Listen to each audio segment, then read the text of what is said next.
하나님 말씀 보겠습니다. 하나님 말씀은 구약성경 시편 56편 1절에서 13절 말씀입니다. 구약성경 시편 56편 1절에서 13절 말씀을 교독하도록 하겠습니다. 다윗의 믹담시 인두자를 따라 요낫 엘렘 호르김에 맞춘 노래. 다윗이 가드에서 블레셋에게 잡힌 때에 하나님이여 내게 은혜를 베푸소서. 사람이 나를 삼키려고 종일 치며 압제하나이다. 내 원수가 종일 나를 삼키려 하며 나를 교만하게 치는 자들이 맞사오니 내가 두려워하는 날에는 내가 주를 의지하리이다. 내가 하나님을 의지하고 그 말씀을 찬송하올지라. 내가 하나님을 의지하였은즉 두려워하지 아니하리니 혈육을 가진 사람이 내게 어찌하리까. 그들이 종일 내 말을 곡해하며 나를 치는 그들의 모든 생각은 사악이라.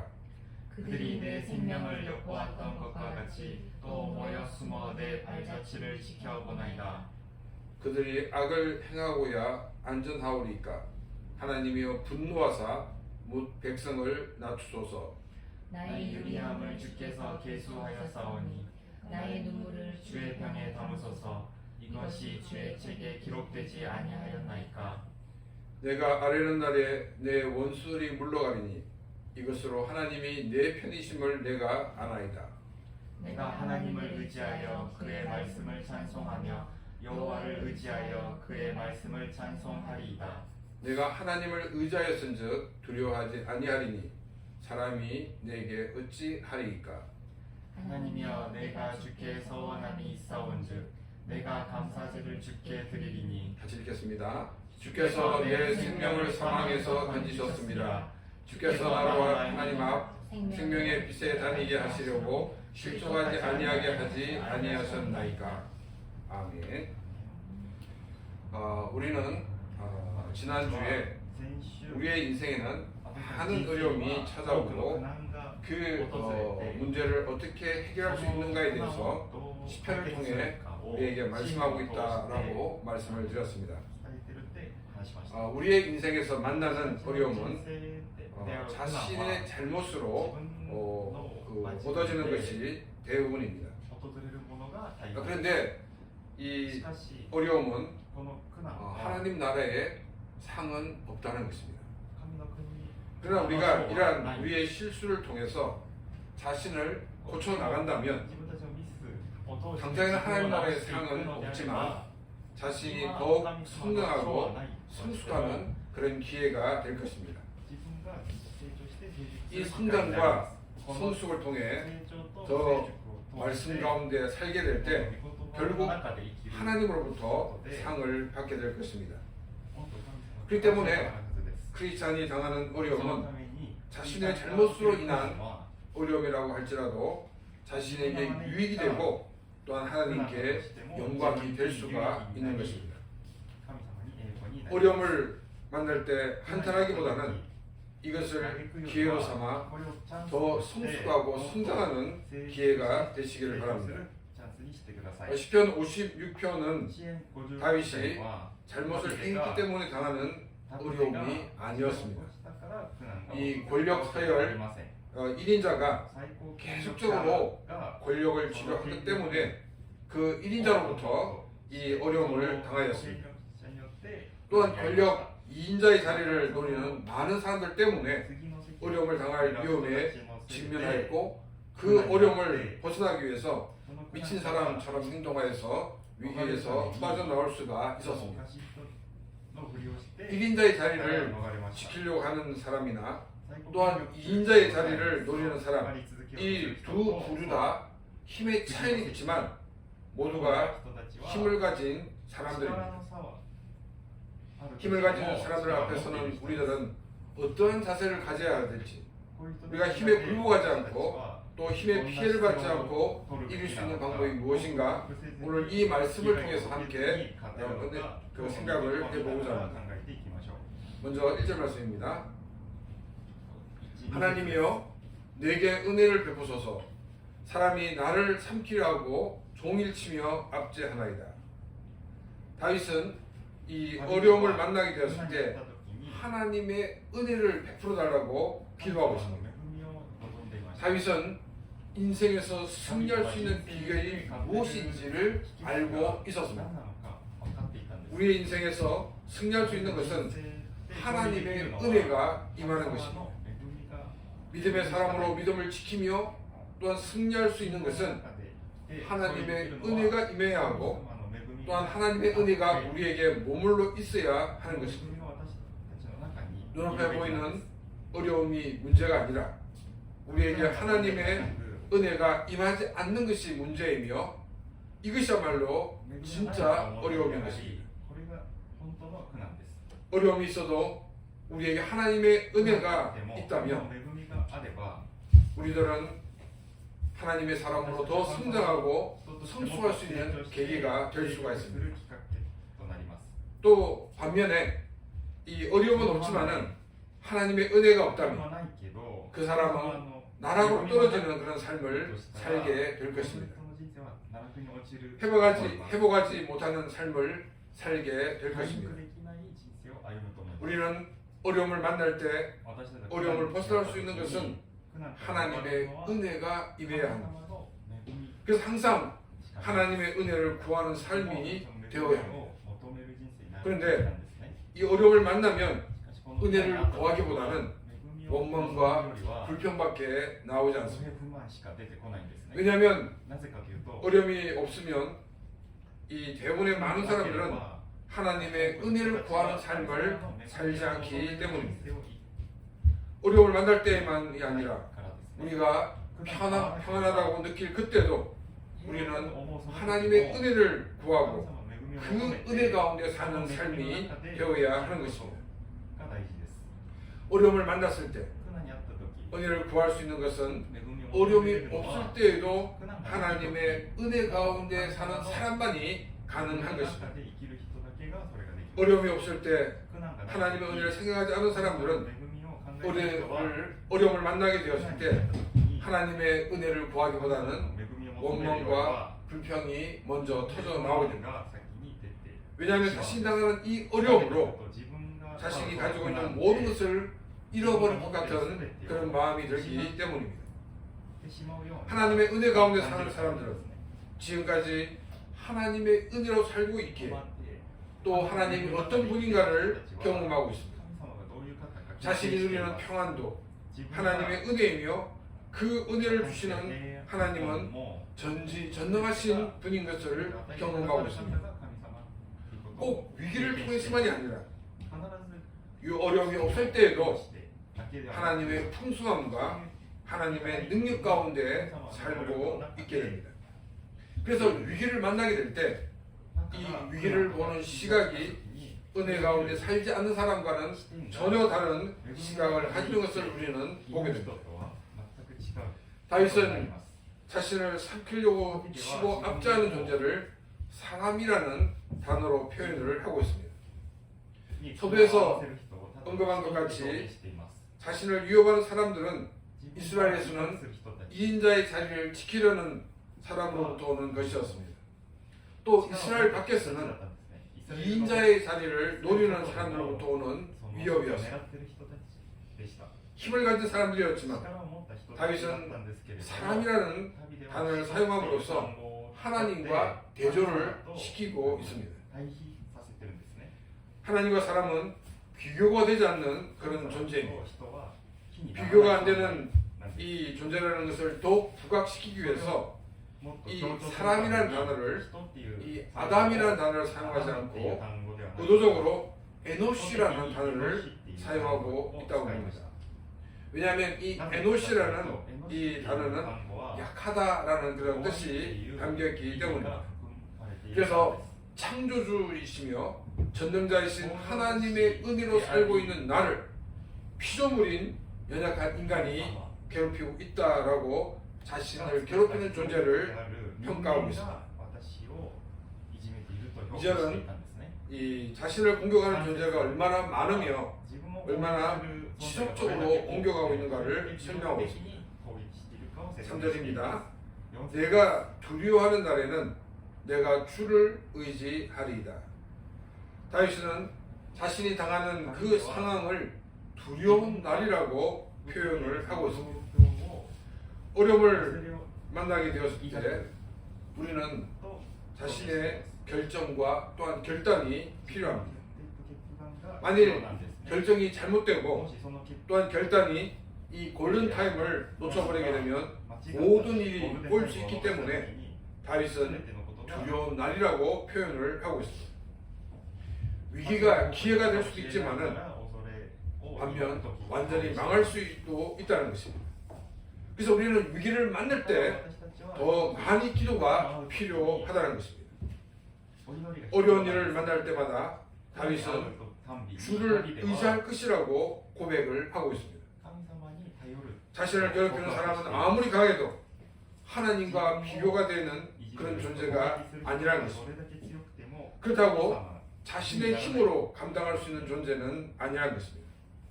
사람들이 착각하는 것이 뭐냐면 하나님이 주시는 힘과 능력으로 승리한 것을 마치 자신의 힘과 자신의 능력으로 승리한 것으로 착각을 하는 것입니다.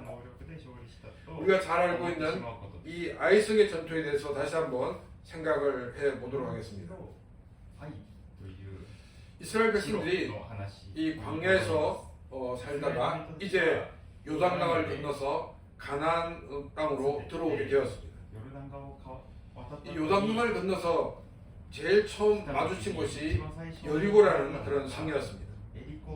이 여리고는 난공불락의 요새였습니다. 이 여리고성을 무너뜨린 것은 이스라엘 백성들의 전력이 아니었습니다. 이스라엘 백성들은 하나님께서 명령한 대로 이 여리고성을 일주일 동안, 이 6일 동안 하루에 한 바퀴씩 이렇게 돌았습니다. 제사장이 나팔을 불고 그 맨 앞에 서고 있습니다. 그리고 그 뒤에 무장한 군인들이 뒤를 따랐습니다. 그리고 이 성을 돌 때는 아무 말도 하지 않았습니다. 마지막 7째가 되는 날은 이 여리고성을 7바퀴를 돕니다. 그리고 이스라엘 백성들은 이 여호수아의 그 지시에 의해서 크게 소리를 지르었습니다. 그러자 이 난공불락 요새가 무너지게 되어서 이스라엘 백성들은 성을 점령할 수가 있었습니다. 이 고고학자의 연구에 의하면 이 여리고성이 무너진 흔적을 보게 되면 이 성이 이 안쪽에서 바깥으로 이렇게 무너졌다는 것입니다. 이 외부의 공격에 의해서 그 성이 무너졌다 그러면 이 바깥에서 안쪽으로 벽이 무너져야 되는데 그 반대로 안쪽에서 바깥으로 무너졌다는 것입니다. 이것은 이스라엘의 그런 전력으로 이 전쟁에서 이긴 것이 아님을 증명하고 있는 그런 역사적인 증거입니다.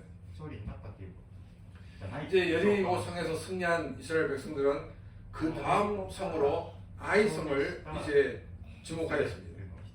그래서 사람들을 보내서 아이성이 어떤 그런 성인지 조사를 하였습니다. 아이성을 정탐하고 온 이 사람이 뭐라고 얘기하냐면 이 아이성은 작기 때문에 한 2, 3천 명이면 충분하다라고 이렇게 보고를 하였습니다. 이스라엘 백성들은 이제 3천 명의 군인이 이 아이성을 정복하기 위하여 이 전투에 참여하게 되었습니다. 근데 이 전쟁에서 패하였고 또 36명의 전사자가 있게 되었습니다. 아이성에서 패배한 것은 그들이 자신의 힘으로 싸웠기 때문입니다. 바로 이것이 이스라엘 백성들의 본래의 실력이었습니다. 난공불락인 여리고를 무너뜨린 것은 이스라엘의 힘으로 싸운 것이 아니었습니다. 모든 것이 하나님의 능력이었습니다. 그런데 이스라엘은 여리고를 자신의 힘으로 무너뜨린 것으로 착각을 하였던 것입니다. 아이성을 공격할 때 전 병력이 다 동원할 필요가 없고 2, 3천 명이면 충분하겠다라고 보고를 하였습니다. 이 산술적으로는 충분히 가능하다고 생각합니다. 왜냐하면 여리고성과 비교할 수 없을 정도로 작은 성이었기 때문입니다. 그들은 자신의 힘으로 이긴 이 여리고 성의 전투가 아니었음에도 불구하고 마치 자신의 힘으로 이긴 것처럼 착각을 하면서 하나님을 의지하지 않았습니다. 하나님 주신 승리를 자신이 한 것으로 그들은 이 교만한 마음으로 가득 차 있게 되었습니다. 그래서 그들은 기도도 하지 않고 출정을 하였습니다. 그 결과는 전쟁에서 크게 패배하였고 36명의 전사자도 생기게 되었습니다. 하나님께는 모든 것이 아무것도 아닌 그런 존재들입니다. 그러나 인간이 자신에게는 사실 만만한 것이 없다는 것을 알아야 합니다. 하나님의 승리를 나의 힘의 승리로 착각을 해서는 안 되는 것입니다. 그래서 다윗은 자신을 괴롭히는 존재를 연약한 인간이라고 말하지만은 자신을 괴롭히는 나를 두려워하는 날이라고 고백을 하고 있습니다. 그래서 이 어려움이 있을 때마다 주를 의지한다라고 고백을 하고 있는 것입니다. 하나님이 전지전능하신 하나님이신 것을 알기에 나를 공격하는 적을 내가 상대하는 것이 아니라 하나님이 상대하는 것을 믿는 믿음을 가지고 있습니다. 그래서 적의 공격이 있을 때마다 자신의 힘을 의지 않고 주님을 의지한다고 다윗은 고백을 하였던 것입니다. 보통 우리들은 이 자신이 할 수 없는 일만 하나님께 도와달라고 기도할 때가 많이 있습니다. 이것은 하나님을 알지 못하는 사람들도 어려움에 처하면 자신이 믿는 신에게 도움을 요청하고 있습니다. 그러나 하나님을 믿는 우리들은 자신이 감당할 수 있게 보이는 일들도 하나님 앞에 가지고 나와서 하나님께서 해결해 달라고 기도를 해야 됩니다. 그리고 우리는 최선을 다해야 한다는 것입니다. 이것이 우리가 계속적으로 승리할 수 있는 비결인 것입니다. 4절입니다. 내가 하나님을 의지하고 그 말씀을 찬송하올지라 내가 하나님을 의지하였은즉 두려워하지 아니하리니 혈육을 가진 사람이 내게 어찌 하리이까. 하나님을 의지하는 사람은 늘 하나님의 말씀인 성경을 읽고 묵상할 때 가능한 것입니다. 기도하는 사람이라는 것은 기도만 하는 사람이 아닙니다. 기도할 뿐 아니라 하나님의 말씀을 묵상하는 사람입니다. 하나님은 성경 말씀을 통해 나에게 말씀하시고 또한 나를 인도하고 있습니다. 어려움을 만났을 때 우리는 피하는 가운데 이 하나님께서 나를 인도하시는 것을 우리는 느끼고 또 그것을 경험할 때가 많이 있습니다. 또 자신이 생각하지는 못하는 그런 문제를 만났을 때 고민하고 있을 때 주일날 나와서 예배를 드릴 때 설교를 듣습니다. 근데 그 설교를 통해서 자신의 문제가 해결되는 것도 경험에 부족할 것입니다. 하나님을 의지한다는 것은 기도할 뿐 아니라 하나님의 말씀을 묵상하고 하나님의 뜻이 어디에 있는가를 찾는 그런 사람입니다. 그래서 다윗은 하나님을 의지하고 그 말씀을 찬송한다라고 말을 하고 있습니다. 성경을 통해 하나님이 어떤 분인가를 알게 되어 더욱 하나님을 의지하게 되었습니다. 전지전능하신 하나님이심을 알았기에 혈과 육을 가진 인간이 하나님을 의지하는 자신을 파멸시키는 힘이 없다는 것을 알았습니다. 평소에 하나님의 은혜 가운데 사는 사람만이 위기를 만났을 때 하나님께 은혜를 구할 수가 있습니다. 하나님의 은혜를 구하지 않는 것은 교만입니다. 이 교만은 바로 실패의 주범이라는 것을 기억하시기 바랍니다. 우리가 늘 겸손한 마음으로 하나님 앞에 나와 하나님께 기도하는 삶이 되시기를 바랍니다. 또한 기도하는 사람은 기도만 하는 사람이 아니라 하나님의 말씀을 읽고 묵상하는 사람입니다. 그리고 하나님의 뜻이 어디 있는가를 찾는 사람입니다. 기도와 말씀으로 하나님을 더 깊이 알므로 하나님을 의지하고 승리하는 그런 귀한 삶이 되시기를 바랍니다. 5절 말씀입니다. 그들이 종일 내 말을 곡해하며 나를 치는 그들의 모든 생각은 사악이라. 다윗을 공격하는 적들은 다윗이 말하는 그 말을 자기가 유리한 쪽으로 이렇게 곡해시켜서 다윗을 공격하는 그 공격을 정당화시키고 있는 것을 보게 됩니다. 6절입니다. させて攻撃したんです。7 그들이 내 생명을 엿보았던 것 같이 또 모여 숨어 내 발자취를 지켜보나이다. 다윗의 적들은 다윗을 공격할 기회를 찾기 위해서 늘 다윗을 감시하고 있는 모습을 보여주고 있습니다. 7절입니다. 그들이 악을 행하고야 안전하오니까 하나님이여 분노하사 뭇 백성을 낮추소서. 악을 행하는 사람들이 정말 기고만장해서 더 이상 악을 행하지 못하도록 하나님께서 해달라고 이렇게 요청을 하고 있습니다. 8절 말씀입니다. 나의 유리함을 주께서 계수하셨사오니 나의 눈물을 주의 병에 담으소서. 이것이 주의 책에 기록되지 아니하였나이까. 다윗은 하나님을 의지한 사는 말씀을 통해 하나님을 더 깊이 아는 사람이 되어서 우리 하나님을 더 의지하는 사람이 된다라고 말하고 있습니다. 하나님을 더 의지하기 때문에 혈과 혈 가진 인간을 더 이상 두려워하지 않는다고 고백을 하였습니다. 그래서 내가 그 사람들에게 원수를 갚는 것이 아니라 하나님께서 나의 행한 그 악들을 다 갚아달라고 하나님께 요청을 하고 있습니다. 그리고 어려움을 당하는 자신의 상황을 다 알고 계시지 않냐고 하나님께 탄원을 올리고 있습니다. 나의 유리함을 주께서 계수하셨사오니 나의 눈물을 주의 병에 담으소서. 이것이 주의 책에 기록되지 아니하였나이까. 하나님께서 모든 것을 다 알고 계시지 않습니까? 라고 다윗은 고백을 하고 있습니다.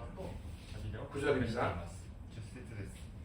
내가 아뢰는 날에 내 원수들이 물러가리니 이것으로 하나님이 내 편이심을 내가 아나이다. 다윗이 하나님께 기도할 때 다윗을 괴롭히던 원수들이 물러가게 되었다라고 고백을 하고 있습니다. 다윗이 기도할 때 다윗을 괴롭히던 그 원수들이 물러간 것은 바로 하나님이 내 편이심에 대한 증거라고 다윗은 고백을 하고 있습니다. 동정 목사님, 제가 이렇게 열심히 기도했는데 제 기도가 응답되지 않습니다 라고 이렇게 상담을 하시는 분들이 많이 있습니다. 그런데 기도에도 그 기도가 해결되지 않는 가장 큰 이유는 믿음이 없는 경우가 대부분입니다. 성경은 우리에게 이렇게 말하고 있습니다. 히브리서 11장 6절 말씀입니다. 믿음이 없이는 하나님을 기쁘시게 하지 못하나니 하나님께 나아가는 자는 반드시 그가 계신 것과 또한 그가 자기를 찾는 자들에게 상 주시는 이심을 믿어야 할지니라. 히브리서 11장 6절에서 믿음이 없이는 하나님을 기쁘시게 하지 못한다라고 말하고 있습니다. 그러면서 하나님이 기뻐하시는 믿음이 무엇인가를 소개하고 있습니다. 하나님이 기뻐하시는 믿음은 하나님이 계신 것을 믿는 믿음을 말하고 있습니다. 또한 하나님이 기뻐하시는 믿음은 자기를 찾는 자들에게 상 주시는 이심을 믿는 믿음이라고 말하고 있습니다. 하나님께 기도하면 하나님께서 응답하실 줄 믿는 것은 바로 하나님이 살아계신 하나님인 것을 믿을 때만이 가능한 것입니다. 그래서 이 하나님이 기뻐하시는 믿음, 하나님이 계신 것과 또 하나님을 찾는 자들에게 상 주신을 믿는 이것은 동전의 양면과 같은 것입니다. 우리는 기도할 때 하나님이 살아계시고 역사하시는 분인 것을 우리는 분명히 믿고 기도해야 한다는 것입니다. 하나님이 살아계시지 않고 하나님이 존재하지 않는 분에 기도하는 것은 그것은 우상이나 다름이 없다는 것입니다. 내가 기도하는 그분은 살아계시고 나의 기도를 듣고 계시는 분인 것을 우리는 분명히 믿고 하나님께 기도하시기 바랍니다. 또한 우리가 하나님께 기도할 때는 하나님이 나의 기도를 반드시 응답해 주신 걸 믿고 기도하는 삶이 되시기를 바랍니다. 하나님 과연 해주실까 안 해주실까 이런 마음으로 기도하는 것은 그것은 믿음이 아닌 것입니다. 주여 주여 믿습니다. 믿습니다. 하고 우리는 하나님께 나가야 합니다. 神様に祈ってください。 근데 이제 우리가 기도할 때 しかし私たち 우리의 祈る時 기도의 に 내용이 私たちの 정말로 祈りの 하나님의 内容 뜻에 が 맞는가 맞지 않는가 하는 문제입니다. 一時に計画 우리는 분명히 이것이 하나님의 뜻이라고 기도하는데 私たちは 하나님의 뜻이 아닐 수가 있습니다. 計画だと思って 왜냐하면 いるんですけれども 우리의 そうじゃない時 믿음이 もあるんです 아직 성숙되지 않았기 때문입니다. 私たちの信仰がまだ成熟 그래서 우리는 ないからなんです 날마다 기도하면서 하나님의 말씀을 읽어야 돼요. 하나님의 말씀을 묵상해야 합니다. 読むべきです 하나님의 뜻을 찾아야 합니다. 神様の道を 그래서 우리가 探すべきです 처음에는 기도하다가 하나님의 말씀을 통해서 우리의 기도의 내용이 달라지는 것을 우리는 경험하게 됩니다. 그래서 우리는 하나님의 뜻에 일치하는 그런 기도를 드리게 됩니다. 그래서 우리는 우리의 신앙이 더 성숙돼야 돼요. 더 성숙되기 위해서 우리는 더 기도하고 하나님의 말씀을 읽는 삶이 되시기를 바랍니다. 어린아이가 아빠가 면도하는 걸 보면 이 면도기를 달라고 합니다. 달라고 막 때를 씁니다. 그러면 아빠가 그래 너 이거 한번 써봐 이렇게 하는 아빠는 아무도 없습니다. 안 돼. 그런데 이 아이가 사춘기를 지나서 이제 수염이 나면 아빠가 면도기를 사주고 어떻게 면도하는지를 가르쳐 줍니다. 왜냐하면 이 면도기는 어린아이에게는 굉장히 위험한 물건이기 때문입니다. 그러나 이제 사춘기가 되면은 이 면도기를 다루는 법도 알고 또 그 필요하기 때문에 아빠가 면도기를 사주게 됩니다. 하나님께도 마찬가지입니다. 하나님이 드디어 응답해 주시는 것은 그것이 우리에게 맞지 않기 때문에 아직까지 그것을 사용해서는 안 되기 때문에 우리는 여러 가지 문제를 만나게 되었습니다. 그 문제를 해결하기 위하여 하나님 앞에 나와 기도하는 삶이 되시기를 바랍니다. 우리가 기도하게 될 때 하나님은 나의 생각을 바꾸게 하시고 나의 가치관을 바꾸게 하시고 내가 하나님의 뜻에 맞는 기도를 하게 하신다는 것입니다. 그래서 우리가 내 기도가 맞는 기도인가 틀린 기도인가 고민할 필요가 없습니다. 우리는 그 기도의 제목을 가지고 하나님 앞에 나와 기도하기만 하면 하나님께서 우리 가운데 역사하시고 우리의 생각을 바꿔주시고 우리의 가치를 변화시켜서 하나님의 뜻을 이루게 하신다는 것입니다. 그래서 우리는 이제 하나님의 말씀을 통해서 더 성숙한 믿음의 사람이 되어서 하나님의 뜻에 일치한 기도를 드리는 그런 우리의 기도의 삶이 되시기를 바랍니다. 그래서 우리의 기도가 응답받는 그런 기도 가운데 승리하는 우리의 삶이 되시기를 바랍니다. 이 10절과 11절은 이 4절과 같이 이 후렴에 해당되는 말씀입니다. 믿음으로 구하는 모든 사람에게 하나님께서 응답해 주시기 때문에 더욱 기도하며 하나님의 말씀을 묵상하겠다는 것입니다. 그리고 하나님을 더 깊이 알아서 자신을 위협한 사람을 두려워하지 않고 하나님을 의지하며 살겠다라고 고백을 하고 있습니다. 12절과 13절 말씀입니다. 하나님이여 내가 주께 소원함이 있사온즉 내가 감사제를 주께 드리리니 주께서 내 생명을 사망에서 건지셨습니다. 주께서 나로 하나님 앞 생명의 빛에 다니게 하시려고 실족하지 아니하게 하지 아니하셨나이까. 12절은 하나님께 약속한 것이 이루어져서 하나님께 감사의 제사를 드리겠다라고 고백을 하고 있습니다. 하나님께 기도한 것이 이루어졌다는 것입니다. 그래서 하나님께 감사의 제사를 드리겠다는 것입니다. 그 감사의 내용을 13절에서 말하고 있습니다. 그 감사의 내용은 자신의 생명을 사망에서 건지셨다는 것입니다. 이처럼 하나님께서 다윗을 사망에서 건지신 이유는 하나님 앞에서 살게 하기 위해서라고 고백을 하고 있습니다. 또한 생명의 빛에 다니게 하기 위해서 하나님은 실족하지 않도록 두지 않으셨다라고 말씀을 하고 있습니다.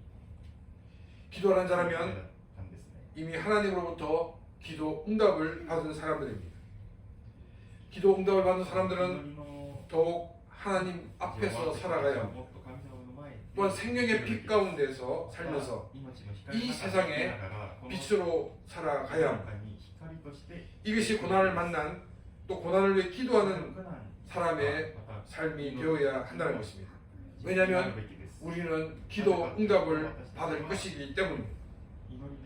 우리를 공격하는 사람들이 아무리 강해도 하나님 앞에는 피조물에 불과한 존재들입니다.